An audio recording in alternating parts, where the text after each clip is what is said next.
ನಿಗದಿತ ಮುಹೂರ್ತಗಳಲ್ಲಿ ಒಳ್ಳೆಯ ಕೆಲಸವನ್ನು ಮಾಡಿದರೆ ಶುಭ ಲಾಭವಾಗುತ್ತದೆ ಎಂದು ಪಂಚಾಂಗದಲ್ಲಿ ಉಲ್ಲೇಖಿತವಾಗಿದೆ. ಇಂತಹ ಶುಭ ಮುಹೂರ್ತಗಳಲ್ಲಿ ಪುಷ್ಯ ನಕ್ಷತ್ರವು ಒಂದು. ಈ ನಕ್ಷತ್ರದಿಂದ ಅದೃಷ್ಟ ಪ್ರಾಪ್ತಿಯಾಗುತ್ತದೆ. ಫೆಬ್ರವರಿ 22 ನಾಳೆ ಗುರುವಾರ ಗುರು ಪುಷ್ಯ ಯೋಗ ಬಂದಿದೆ. ಗುರುವಾರದ ದಿನ ಪುಷ್ಯ ನಕ್ಷತ್ರ ಬಂದಾಗ ಅದನ್ನು ಗುರು ಪುಷ್ಯ ಯೋಗ ಅಥವಾ ಗುರು ಪುಷ್ಯಾಮೃತ ಅಮೃತ ಸಿದ್ಧಿ ಯೋಗ ಎಂದು ಕರೆಯುತ್ತಾರೆ. ಈ ನಕ್ಷತ್ರದಲ್ಲಿ ಏನೇ ಖರೀದಿಸಿದರೂ ಅಥವಾ ಯಾವುದೇ ಒಳ್ಳೆಯ ಕೆಲಸಗಳನ್ನು ಮಾಡಿದರೂ ಅದರಿಂದ ಕುಟುಂಬಕ್ಕೆ ಶುಭ ಫಲಿತಾಂಶಗಳು ಮತ್ತು ಕುಟುಂಬದ ಸದಸ್ಯರ ಏಳಿಗೆ ಆಗುತ್ತದೆ. ನಾಳೆಯ ದಿನ ತಪ್ಪದೆ ಗುರುವಿನ ಆರಾಧನೆಯನ್ನು ಮಾಡಬೇಕು. ಇದರ ಜೊತೆಯಲ್ಲಿ ವಿಷ್ಣು ಸಮೇತ ತಾಯಿ ಲಕ್ಷ್ಮಿಯನ್ನು ಪೂಜಿಸಬೇಕು. ಈ ದಿನ ಶ್ರದ್ಧಾ ಭಕ್ತಿಯಿಂದ ಲಕ್ಷ್ಮಿಯನ್ನು ಪೂಜಿಸಿದರೆ ಶಾಶ್ವತವಾಗಿ ಲಕ್ಷ್ಮಿಯ ಅನುಗ್ರಹ ಪ್ರಾಪ್ತಿಯಾಗುತ್ತದೆ. ಯಾಕೆಂದರೆ ಪುಷ್ಯ ನಕ್ಷತ್ರದಲ್ಲಿಯೇ ತಾಯಿ ಲಕ್ಷ್ಮಿಯು ಜನಿಸಿದಳೆಂದು ಹೇಳುತ್ತಾರೆ. ನಾಳೆ ದೇವರ ನೈವೇದ್ಯಕ್ಕೆ ಕೆಂಪು ಕಲ್ಲು ಸಕ್ಕರೆ ಮತ್ತು ಬಾಳೆಹಣ್ಣನ್ನು ಅರ್ಪಿಸಬಹುದು. ಇದರ ಜೊತೆಯಲ್ಲಿ ಹಳದಿ ಬಣ್ಣದ ಹೂವು ಹಣ್ಣುಗಳನ್ನು ಅರ್ಪಿಸಿದರೆ ಬಹಳ ಒಳ್ಳೆಯದು. ಈ ದಿನ ಗುರುಚರಿತ್ರೆ ಪಾರಾಯಣ ಮಾಡಿದರೆ ತುಂಬಾ ಶ್ರೇಷ್ಠ. ಇಲ್ಲವಾದರೆ ಶ್ರೀ ಗುರುದೇವ ದತ್ತ ಮತ್ತು ನಮಃ ಶಾಂತಾಯ ದಿವ್ಯಾಯ ಸತ್ಯ ಧರ್ಮ ಸ್ವರೂಪಿಣಿ ಸ್ವಾನಂದಾಮೃತ ತೃಪ್ತಾಯ ಶ್ರೀಧರಾಯ ನಮೋ ನಮಃ ಈ ಮಂತ್ರವನ್ನು 11 ಬಾರಿ ಅಥವಾ 21 ಬಾರಿಯಾದರೂ ಜಪಿಸಬೇಕು.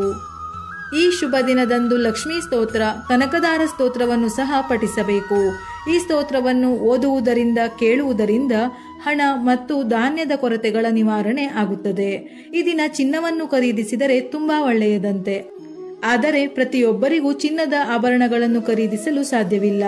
ದೇವಗುರು ಬೃಹಸ್ಪತಿಯ ಮಂಗಳಕರ ಬಣ್ಣವು ಹಳದಿ. ಹಾಗಾಗಿ ಚಿನ್ನದ ಬದಲು ಅರಿಶಿನದ ಕೊಂಬು ಅಥವಾ ಅರಿಶಿನವನ್ನು ಖರೀದಿಸಬಹುದು. ಇದರ ಜೊತೆಯಲ್ಲಿ ಕಡಲೆಬೇಳೆ ಖರೀದಿಸಿದರೆ ತುಂಬಾ ಶ್ರೇಷ್ಠ. ಹಳದಿ ಬಣ್ಣದ ಬಟ್ಟೆ, ಹಿತ್ತಾಳೆ, ತುಪ್ಪ ಇವುಗಳನ್ನು ಕೂಡ ಖರೀದಿಸಬಹುದು. ಈ ದಿನ ಲಕ್ಷ್ಮೀ ದೇವಿಯ ಅನುಗ್ರಹಕ್ಕಾಗಿ ಅಕ್ಕಿ, ಸಕ್ಕರೆ ಈ ರೀತಿಯ ಬಿಳಿ ಬಣ್ಣದ ವಸ್ತುಗಳನ್ನು ಖರೀದಿ ಮಾಡಬೇಕು. ಹಾಗೆಯೇ ಈ ದಿನ ಸಾಧ್ಯವಾದಷ್ಟು ಹಾಲನ್ನು ದಾನ ಮಾಡಿದರೆ ಮನೆಯಲ್ಲಿ ಬಹುಬೇಗ ಲಕ್ಷ್ಮಿಯ ಅನುಗ್ರಹದಿಂದ ಧನ ಸಂಪತ್ತು ವೃದ್ಧಿಯಾಗುತ್ತದೆ. ಜಾತಕದಲ್ಲಿ ಗುರುದೋಷವಿದ್ದರೆ ಬೆಳಿಗ್ಗೆ ಬೇಗ ಎದ್ದು ಸ್ನಾನದ ನಂತರ ಗುರುವನ್ನು ಪ್ರಾರ್ಥಿಸಿ ವಿಷ್ಣು ಸಮೇತ ಲಕ್ಷ್ಮಿಯನ್ನು ಪೂಜಿಸಿ ವಿಷ್ಣು ಸಹಸ್ರನಾಮ ಪಠಿಸಬೇಕು. ಇಲ್ಲವಾದರೆ ಕೇಳಬೇಕು. ನಂತರ ಕಡಲೆಬೇಳೆಯನ್ನು ದಾನ ಮಾಡಬೇಕು. ನಾಳೆಯ ದಿನ ನೂತನ ಕಟ್ಟಡದ ಸ್ಥಾಪನೆ, ಹೊಸ ಅಂಗಡಿ, ಕಚೇರಿ ಉದ್ಘಾಟನೆ, ಚಿನ್ನದ ಆಭರಣಗಳನ್ನು ಖರೀದಿಸಿದರೆ ತುಂಬಾ ಒಳ್ಳೆಯದು. ಹೊಸದಾದ ವಾಹನ, ಮನೆ ಮತ್ತು ಹೊಸ ಮನೆಗೆ ಹೋಗುವುದು, ಯಾವುದಾದರೂ ವ್ಯವಹಾರವನ್ನು ಪ್ರಾರಂಭಿಸುವುದು, ಯಾರಿಗಾದರೂ ದೀರ್ಘಕಾಲದಿಂದ ಅನಾರೋಗ್ಯವಿದ್ದರೂ ನಾಳೆಯ ದಿನ ಚಿಕಿತ್ಸೆಯನ್ನು ಪ್ರಾರಂಭಿಸಿದರೆ ಆರೋಗ್ಯ ವೃದ್ಧಿಯಾಗುತ್ತದೆ. ಅರ್ಧದಲ್ಲೇ ನಿಂತು ಹೋಗಿರುವ ಕೆಲಸಗಳಿದ್ದರೆ ಅವುಗಳನ್ನು ಪ್ರಾರಂಭಿಸಿದರೂ ಒಳ್ಳೆಯ ಫಲ ಸಿಗುತ್ತದೆ. ಈ ದಿನ ಯಾವುದೇ ಒಳ್ಳೆಯ ಕೆಲಸಗಳನ್ನು ಮಾಡಿದರೂ ಸಿದ್ಧಿಯಾಗುತ್ತದೆ. ಆದರೆ ಮದುವೆಗೆ ಸಂಬಂಧಪಟ್ಟಂತಹ ಯಾವುದೇ ಆಚರಣೆಗಳನ್ನು ಈ ಯೋಗದಲ್ಲಿ ಮಾಡುವುದು ಅಶುಭ. ಯಾಕೆಂದರೆ ಈ ಯೋಗವು ಬ್ರಹ್ಮದೇವನಿಂದ ಶಾಪಗ್ರಸ್ತವಾಗಿದೆ. ಹಾಗಾಗಿ ಈ ಯೋಗದಲ್ಲಿ ಮದುವೆ ಆಚರಣೆಗಳನ್ನು ಮಾಡಿದರೆ ಕೆಡುಕಾಗುತ್ತದೆ. ಮದುವೆಯ ಮಾತುಕತೆ ಅಥವಾ ನಿಶ್ಚಿತಾರ್ಥ ಇಂತಹ ಕಾರ್ಯಗಳನ್ನು ಅಪ್ಪಿತಪ್ಪಿಯೂ ಮಾಡಬಾರದು.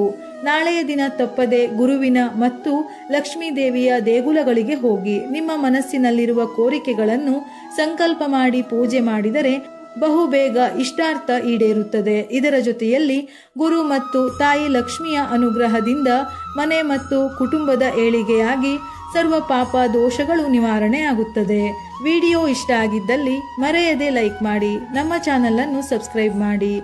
ಇದೇ ರೀತಿಯ ಮನಮುಟ್ಟುವ ಉಪಯುಕ್ತ ಮಾಹಿತಿಗಳಿಗಾಗಿ ಮತ್ತೆ ಭೇಟಿಯಾಗೋಣ.